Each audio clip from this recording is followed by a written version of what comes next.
Mary Shelley. Okay, Frankenstein. We just got out, and I fucking love the film. I really wish I didn't have to watch it today because I have to work in the morning. But kind of surprisingly, I've been a little bit lukewarm on Del Toro in recent years. He's a big, lovable guy, but he hasn't put out something that I guess I got entrenched by or wrapped up in until this one. I would go as far as to say that this is probably the best film that I've ever personally seen from the man.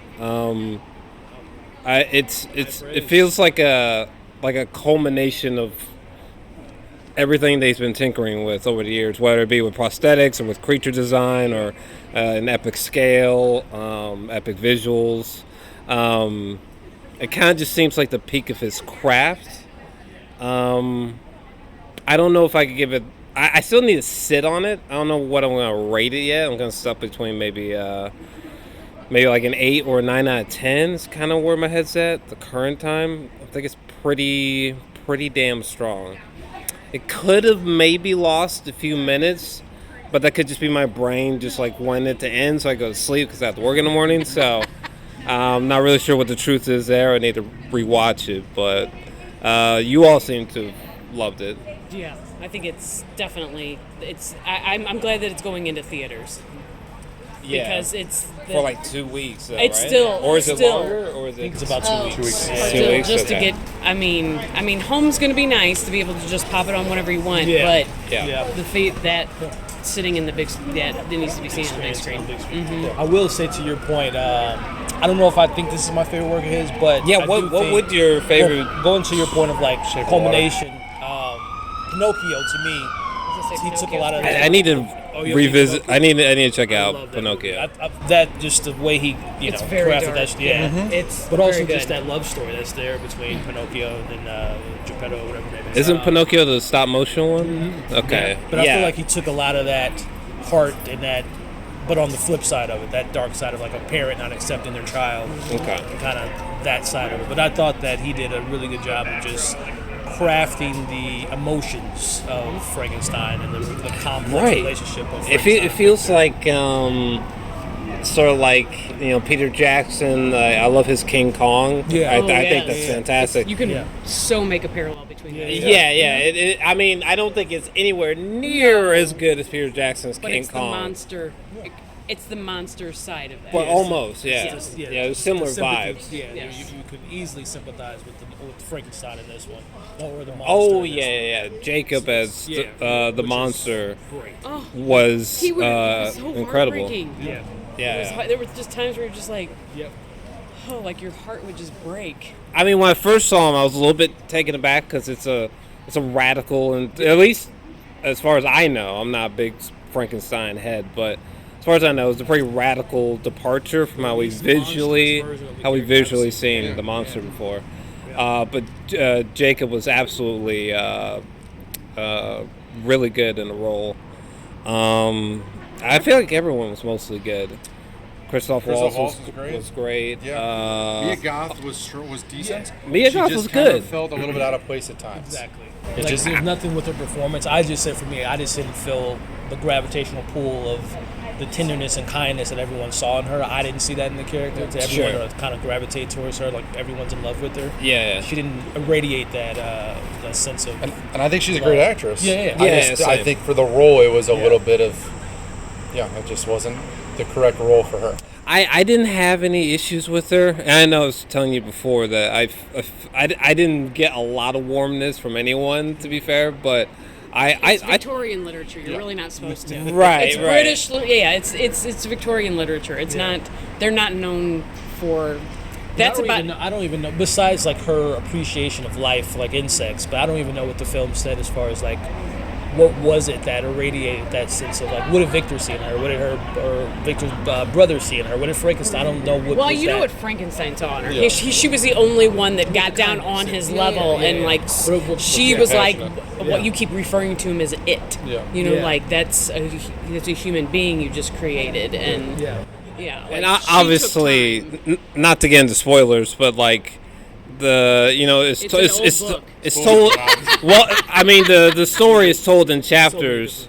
Stories told in chapters, and Victor's initial chapter, I believe, I actually thought was really, it just had me in a chokehold because, like, I love Leonardo da Vinci, and there's so much about Leonardo da Vinci, like sketching the body and literally like breaking over, going into graves and going through dead bodies to try to figure out the human anatomy, and just being completely obsessed with that in his journals, and Victor really emulates that, so that a lot of Victor's storytelling really spoke to me personally, because just that kind of mindset fascinates me, So, but I guess I could maybe see how maybe you might have seen that as a little bit weaker, or his chapter. Yeah. No, I or his character, but particularly there. Jacob's chapter was much stronger, at least for me. Yeah. Because there's different chapter breaks, like Victor Frankenstein gets a chapter. Which for a hot second I thought we were going to get into a House of Dynamite situation. Replay events. No. Here's how I see No House of Dynamite here, thankfully. Yeah. I did not like House of They have Dynamite. in common is that they're produced by Netflix. Yeah. So No, but I mean, it's a story that GDT was born to tell. Like nobody else should be helming this. This is basically his bread and butter. Right. I don't think it to Robert Eggers. I think Robert Eggers. Robert Eggers is fine. I mean, he's. I mean, but I don't think Nosferatu was a gothic. Yeah, but this is a romance. But that's what though. I mean, Nosferatu is a. It's. I mean, you but, hate to but say Eggers, it, but it is actually a. But Eggers doesn't work in the scale though. It's like huge, grand scale. Yeah. Eggers, it would be really hard for Eggers. I don't want to say epic. I don't want to say that. To me, was his level of. Nosferatu wasn't a large scale. Not in the same way here. No, not in the same way here. Even just well, I can't say that with spoilers. But one of the last bits of imagery that we see. That would be very challenging for Eggers to do, because he likes to do like a lot of things like in camera or sort of, which I'm not saying Del Toro's not, but Del Toro he's playing a magician's sleight of hand with like bigatures, miniatures, practical sets, CGI. Like he's kind of just throwing the whole thing in there, and that's not really Eggers' bag so far. He likes to keep it a little bit smaller scale. Nosferatu looks big and beautiful, despite being honestly very tiny. Sets, but yeah, Frankenstein would have been quite the challenge for him. It would have been a different tone. I think he'd easily do it. If it was this level, that like you could this almost felt like Del Toro waxing like his J.R. Tolkien or something. Like it almost had like Lord of the Rings vibes at times, especially with the digital camera, kind of like the Hobbit films, I think it'll be a long time before we see like an Eggers like Lord of the Rings or like Odyssey or something, or Del Toro's Frankenstein. Christmas Carol. Werewolf. Oh, that's right. He's doing We'll Christmas see Carol. if he can. Supposedly, I don't know if I buy that one. Somebody said that he was sticking to like the creature features. Sure. People. That's the only reason I say I can see it, because he did pull off a decent gothic or romance. As far as Nosferatu. Of course. And a lot of people can't. I think if I mean, Francis Ford Coppola was the last one to. Bram Stoker's Dracula. So. Sure. I'm intrigued. You saw that DiCaprio's cast as Bela Lugosi to play the original Dracula. Oh, I've heard something about this. He's cast as him now. They just it's him and somebody else that are in the film. Jeez. But he's gonna play. He just signed up for like 3 films. I know. Like a month. Cranking them out. Yeah, I heard a little bit about it actually. He must got bit by the bug, because he normally likes to take like a 3-4 year gap before. Well, I guess he did. Killers of the Flower Moon, and then 2 years ago. Yep, I enjoyed it. But it needs a theatrical experience. Like it deserves it. The production design, the scale. It needs the proper. It's still gonna be fine at home. It's a good film. Yeah. But in theaters is where it needs to be seen. Which is crazy, because literally the only reason I feel it, not the only reason, but one main reason I feel it is the one shot of him standing in the horizon. standing right, there right. the sunset or the sunrise, and I thought that made the whole experience worth. Yeah, seeing it on the big I screen. don't want to describe it because that'd be spoilers, but like one of the last big epic things that we see in the film, I was just like, Jesus Christ, this might be like my favorite ending from the man cinematically. There's a lot there. I was trying to think, is there some way I could parse out how maybe like one of his previous films was more impressive? I do love Pan's Labyrinth a lot. Mm-hmm. Love it a lot. But I just feel like this is kind of... I love Hellboy 2. Still say The Shape of Water. Blade 2. I like that movie. I kind of softened over time. I haven't revisited in a while.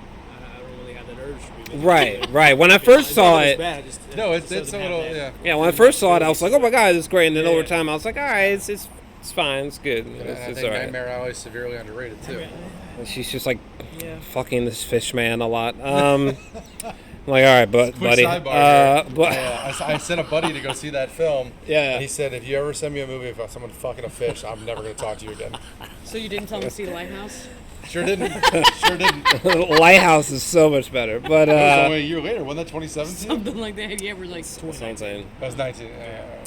And yeah, Nightmare Alley, I did not connect to Kinda at came away all. For me, yeah. I It did not. remember Bradley was okay. Right. Was it Kate Blanchett. Was Kate Blanchett? And Oh, was she in that one? I think she was. Yeah, she was the femme Yeah. fatale. Yeah. That movie was so boring. Rooney Mara. Rooney Mara, yeah. Yeah, that one put me right to sleep, so. Yeah. But this one was, again, I need to sit on it more. It's 8, 9 out of 10, but shit. That's a good creature. I feel like he kind of... I'm a solid 8.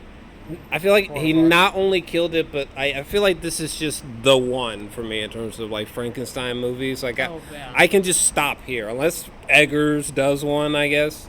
I feel like it just stops here, and this is like my definitive. Yeah, I think this one will be the one that everybody judges if anything else ever comes through. Sure. This is going to be the one. Yeah. I love what they did with Victor. I love the final minutes. Everything they did with the creature. Even them just being stranded out. What year are we in? Are we in the 1500s? 1800s. Okay. Stuck at the Arctic North Pole. Like I love all that kind of imagery. Kind of reminds me of maybe like Gustave Doré. He's a great, painter or illustrator or whatever. Long time ago. But I don't know. What's your guys' rating on? I'll probably go about. Right now, I'm at least at a 4 out of 5. 4 out? 4? Yeah. Okay. 4 out of 5. 4 out of 5. I'm at like a 3.5 almost. Because that first act to me, and again, it deserves a rewatch. But that first act, I don't know if I was as invested as the narrative was trying to present. It wasn't until Jacob's story that that kind of hooked me in. So I'm like at a 3.5 out of 5. Okay. And also, like I mentioned earlier, the Mia Goth, not a bad performance, but I just don't know if the way she gave her performance didn't radiate that sense of she didn't. I don't know. It just didn't really capture me. She didn't capture my heart as well as she did the characters with Victor and her husband, boyfriend, and all that stuff. So Gotcha. that's about it. Okay. Well, it's time for me to jump into bed. I was looking at the time. But God, what time is it? 10 something? All right, I gotta go. But I loved it though.